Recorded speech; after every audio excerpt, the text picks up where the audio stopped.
India has a long-term plan to build up the semiconductor business in your country. Why and what are you thinking? Three things.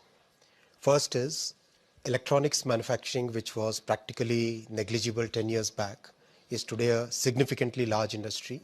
$87 billion. This iPhone 14 that you see is made in India. Its supply chain is shifting to the country.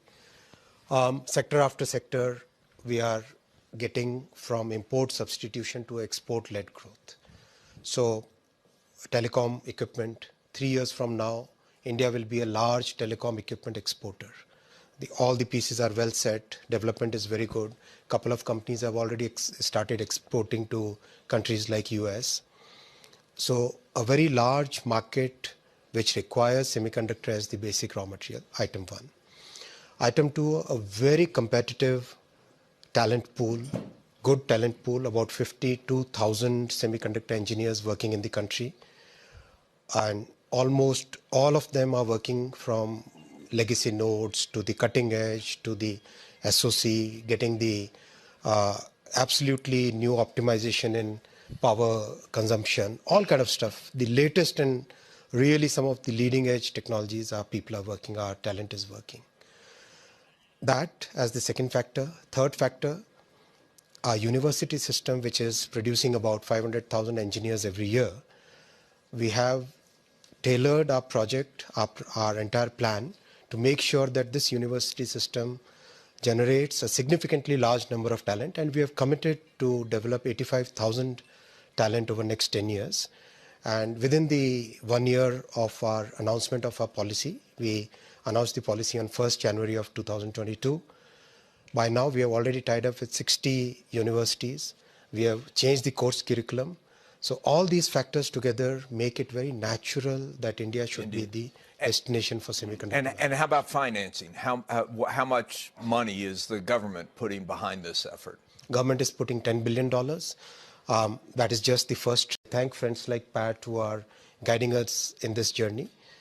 And we have listened to the industry. When we announced the scheme on 1st Jan 2022, Pat and many others gave us the inputs that the demand for higher nodes, which go into electric vehicles in Volvo, in the train sets, in practically all the telecom equipment, in power electronics, all those sectors require nodes which are higher nodes. So we changed our policy in October, opened it up further. So very flexible. No one has said, no one in the Indian government has said, hey, wait a minute, why are we investing these billions of dollars in the middle of a glut?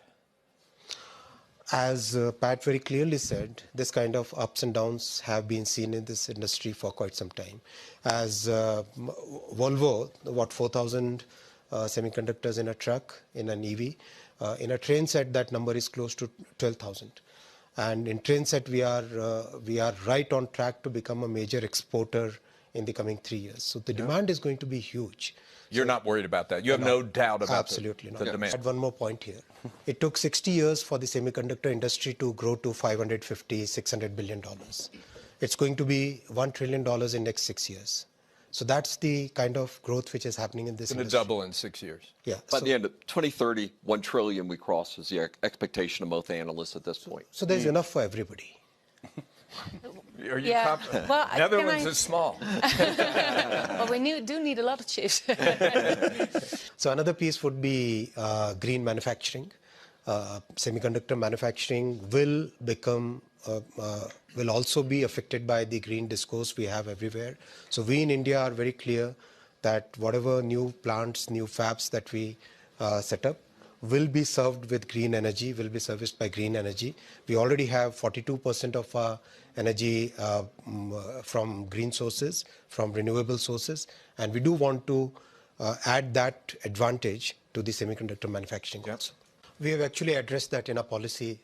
That's a very valid point. Close to half the total demand is from the mature nodes. So it is really come to play, as Pat said. For example, in a car, if there are like 200 chips going in, wouldn't it be more economical to design a system which has probably 3 or 4 chips, which is able to make sure that the glass goes up and down on time, make sure that the speed governor is properly in place. So that kind of innovation is also going to come back. Absolutely, fully agreed. And that is where new kind of innovations which come. For example, I wouldn't be surprised if in 3 years from now, we see a car operating system, automobile operating system, which basically makes sure that all the chips manufactured by different people for different functions, they are basically able to speak to each other in a very seamless way. So those kind of innovations are also part of the semiconductor. We're doing that. Ashwini. I think trusted long-term partnerships would be a very important factor in success going forward. In terms of supply chain resilience, in terms of innovations in products that we bring in terms of what do you do when things go wrong in some part of the world, can you really rely? So in those things, in all those matters, trusted long-term agreements would be very, very critical. I think collaboration is the theme of this year's Davos. You got it right this time.